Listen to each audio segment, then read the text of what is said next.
एक ऐसा इंसान जिसके लिखे लफ्जों ने बॉलीवुड की कई फिल्मों पर अपनी छाप छोड़ दी, जिसने जिंदगी की हर ठोकर को एक डायलॉग बना डाला। ये कहानी है एक राइटर, एक एक्टर, एक कॉमेडियन, एक लेजेंड कादर खान की, जिन्होंने 300 से भी ज्यादा फिल्मों में काम किया है। इतने मल्टी टैलेंटेड एक्टर होने के बाद भी क्यों बॉलीवुड इंडस्ट्री में कोई उनके बारे में बात नहीं करता, और ना ही उन्हें कभी लाइफ टाइम अचीवमेंट अवार्ड दिया गया। इतनी दौलत, शोहरत और इतने नॉलेजेबल इंसान को ये इंडस्ट्री कैसे भूल गई। आज की वीडियो में बात करते हैं कादर खान की जिंदगी के कुछ अनसुलझे पहलू के बारे में। क्विकली इस चैनल को सब्सक्राइब कर ले। कादर खान का जन्म 22 अक्टूबर 1937 को काबुल, अफगानिस्तान में हुआ। उनके सभी भाई बचपन में ही गुजर गए। ये बात उनकी माँ के दिल में बस गई कि काबुल की मिट्टी उनके परिवार, उनके बेटों के लिए ठीक नहीं, जिसके चलते वो सब छोड़ छाड़ कर मुंबई आ गए।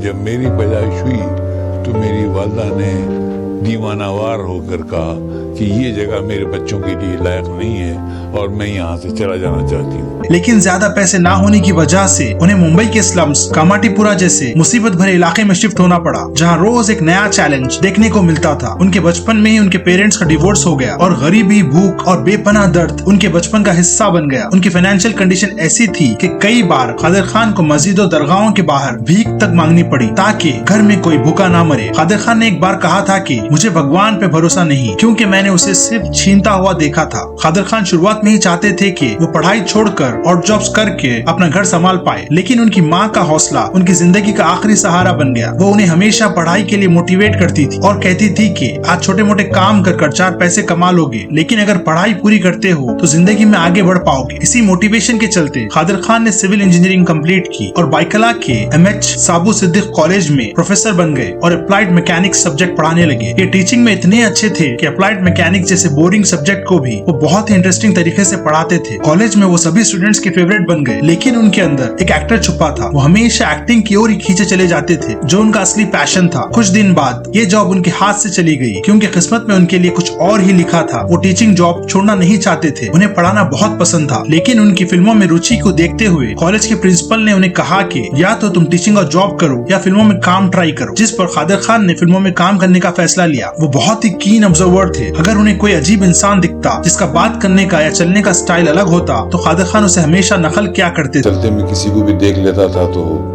अगर कोई अजीब सा आदमी मिलता था जिसके बोलने का अंदाज अलग होता था, चलने का अंदाज अलग होता था, तो मैं उसकी नकल कर लिया करता था। कभी कभी वो नकल जो है मैं अपने दोस्तों के बीच में करता था तो वो लोग तालियां बजाते थे। एक शाम कादर खान अपने दोस्तों के साथ एक कब्रिस्तान में बैठकर जिंदगी के उतार चढ़ाव पर चर्चा कर रहे थे। जेब खाली थी, लेकिन सपने बड़े थे और कोई रास्ता दिखाई नहीं दे रहा था। तभी उनके पास एक आदमी आया। उसने कहा एक नाटक के लिए लिखने का काम है, करेगा? कादर खान ने तुरंत हाँ कर दी। जब उस आदमी ने पूछा कितने दिन लगेंगे, कादर खान ने बोला 24 घंटे दे दे, स्क्रिप्ट तेरे हाथ में होगी। और वैसे ही हुआ। अगले दिन स्क्रिप्ट तैयार थी। उस वक्त उन्होंने एक लोकल थिएटर प्ले लिखा, ताश के पत्ते। इसी ड्रामे को देखने एक शाम आए आगा साहब, ओल्ड स्कूल एक्टर, जिन्होंने तुरंत पहचान लिया कि ये बंदा अलग है, इसमें कुछ खास बात है। आगा ने उन्हें दिलीप कुमार से मिलवाया। दिलीप कुमार ने कहा मैं तभी आपको फिल्मों में लूंगा जब मैं आपका ड्रामा खुद देखूंगा। कादर खान ने जवाब दिया फिर आए, मेरी परफॉर्मेंस देखकर ही फैसला कीजिए। और जब दिलीप कुमार ने उन्हें स्टेज पर देखा, वही पल कादर खान के सपनों का दरवाजा खुल गया। उन्हें पहला फिल्म ब्रेक मिला दाग और सगीना में। उनके प्लेस देखने कई लोग आने लगे, जिनमें एक मशहूर डायरेक्टर नरेंद्र बेदी थे, जो कादर खान के काम से इतना इम्प्रेस थे कि उन्होंने अपनी अगली फिल्म जवानी दीवानी में उन्हें डायलॉग्स राइटिंग का काम दे दिया। शुरुआत में कादर खान डरे हुए थे, क्योंकि इससे पहले कभी उन्होंने फिल्मों के लिए डायलॉग्स नहीं लिखे थे। यहीं से शुरू हुआ उनका लेजेंडरी लिखने का सफर। जवानी दीवानी के डायलॉग्स लिखने के लिए नरेंद्र बेदी ने उन्हें 1500 रुपए दिए और कादर खान ने सिर्फ 3 घंटे में दमदार डायलॉग्स लिख दी। और डायलॉग्स ऐसे थे कि फिल्म ब्लॉकबस्टर हो गई। ये बात इंडस्ट्री में आग की तरह फैल गई और इसके बाद इंडस्ट्री में कई लोग आने लगे सिर्फ उनसे अपनी फिल्मों के डायलॉग्स लिखवाने के लिए। डायरेक्टर्स, प्रोड्यूसर्स की लाइन लग गई, जिसमें सबसे दिलचस्प कहानी है मनमोहन देसाई की, जिन्होंने कादर खान का नाम कई बार सुना था। उन्होंने कादर खान को बुलाकर कहा कि तुम मेरे फिल्म का क्लाइमैक्स लिखोगे, अगर वो मुझे पसंद आया तो मैं तुमको सर पर बिठाऊंगा, वरना मैं वो स्क्रिप्ट फाड़ दूंगा और दोबारा मुझे अपनी शक्ल मत दिखाना। कादर खान ने इस बात को एज ए चैलेंज ले लिया और रात भर जग कर उन्होंने क्लाइमैक्स लिख डाला। सुबह जाकर मनमोहन देसाई को स्क्रिप्ट दे दी, जिसे देखकर मनमोहन देसाई हैरान रह गए। उन्हें यकीन नहीं हो रहा था कि जिस क्लाइमैक्स को कंप्लीट करने वो कई दिनों से इंतजार कर रहे हैं, उसे इस इंसान ने एक रात में कंप्लीट कर दिया। मनमोहन देसाई ने उन्हें अपने फिल्म के डायलॉग्स लिखने का काम दिया, जिसके लिए 1,21,000 का ऑफर दिया, जो उस वक्त के लिए बहुत बड़ी रकम हुआ करती थी। आगे चलकर कादिर खान ने 250 से भी ज्यादा फिल्मों के लिए डायलॉग्स लिखे। अमर अकबर अंथोनी, कूली, शराबी, मुकद्दर का सिकंदर और कई काउंटलेस क्लासिक मूवीज।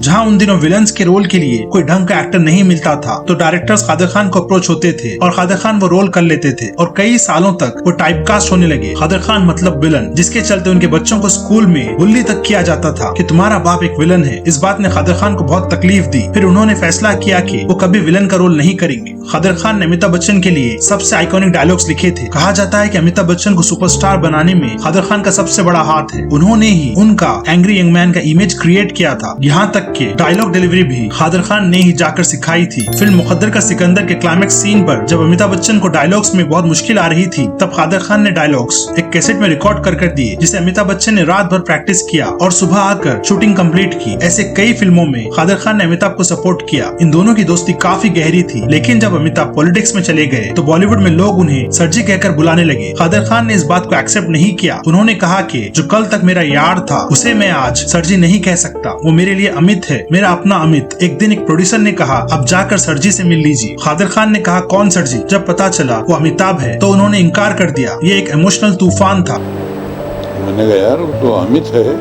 सरजी कब से हो गया? हाँ, वी कॉल हिम सरजी। और सबने सरजी बोलना शुरू कर दिया था,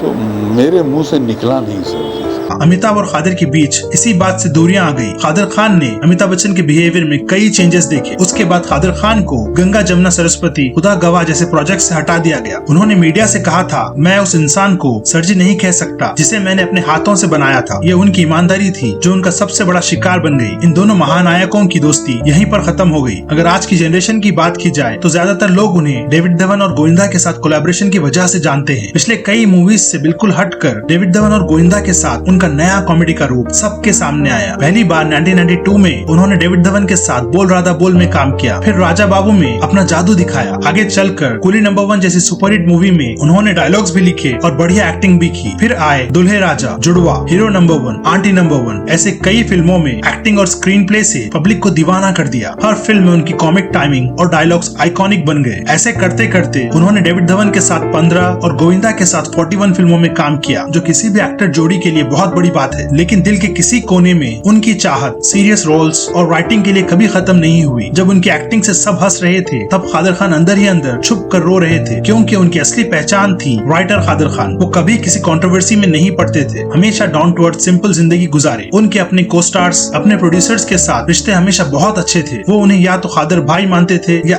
एज ए फादर फिगर और मेंटर के रूप में देखते थे। लगभग सभी उनसे इंस्पायर्ड थे। उनके बॉलीवुड में कई करीबी दोस्त थे, Shakti Kapoor, Govinda, David Dhawan, Amitabh Bachchan and many more. 2003 के बाद उन्होंने मूवीज में काम करना बहुत कम कर दिया, क्योंकि उन्हें हेल्थ इश्यूज होने लगे। तब उन्होंने प्लान किया कि वो अपनी फैमिली, अपने बच्चों के साथ ज्यादा टाइम स्पेंड करेंगे। 2017 में उनकी तबीयत बहुत बिगड़ गई। कनाडा में उनका ट्रीटमेंट चल रहा था, लेकिन उन्होंने मीडिया से दूरी बनाई रखी। 31 दिसंबर 2018 की रात, जब सारी दुनिया न्यू ईयर की तैयारियों में थी, उस वक्त उन्होंने दुनिया को अलविदा कह दिया। बॉलीवुड एक ऐसे आर्टिस्ट को खोया जिसके जैसा ना कोई था ना कभी होगा। उनकी लिखी लाइंस आज भी जिंदा है। जब भी कोई अमिताभ के एंग्री डायलॉग्स बोलता है या गोविंदा की कॉमेडी याद करता है, उसमें कहीं ना कहीं कादिर खान के लफ्ज छुपे होते हैं। कादिर खान ने हमें सिखाया, लिखने वाले कभी नहीं मरते, उनकी बातें हमेशा जिंदा रहती है। कादिर खान के आखिरी दिनों में वो बस इंडस्ट्री से ये पूछना चाहते थे कि जिस इंडस्ट्री को उन्होंने इतना कंट्रीब्यूशन दिया है, वही इंडस्ट्री, वही लोग उनके आखिरी दिनों में उन्हें क्यों भूल गए। सभी करीबी लोगों ने उनकी हालत तक नहीं पूछी और वो खुद को काफी अकेला महसूस करने लगे थे। जब उनके बेटे सरफराज ने उनसे पूछा, आप सबसे ज्यादा किसे मिस करते हो, तो उन्होंने कहा था कि मैं अपने दोस्त अमिताभ को सबसे ज्यादा मिस करता हूँ। उनके जाने के बाद ईयर 2019 में उन्हें इंडियन गवर्नमेंट की तरफ से पद्मश्री अवार्ड दिया गया। कादिर खान एक नाम नहीं, एक सिलसिला था। डायलॉग राइटर, प्रोफेसर, एक्टर और सबसे पहले एक इंसान। उनका सफर हर आर्टिस्ट के लिए एक मिसाल है। अगर इरादे पक्के हो तो कब्रिस्तान के पास बैठकर भी बॉलीवुड जीता जा सकता है। इस बारे में आपको क्या लगता है, कमेंट्स में जरूर बताएं। और ऐसे ही बॉलीवुड से रिलेटेड वीडियोस आप देख सकते हैं अपने एंड स्क्रीन पर। जाने से पहले वीडियो लाइक करें और चैनल सब्सक्राइब कर ले। मिलते हैं अगले टॉपिक के साथ। Till then stay safe.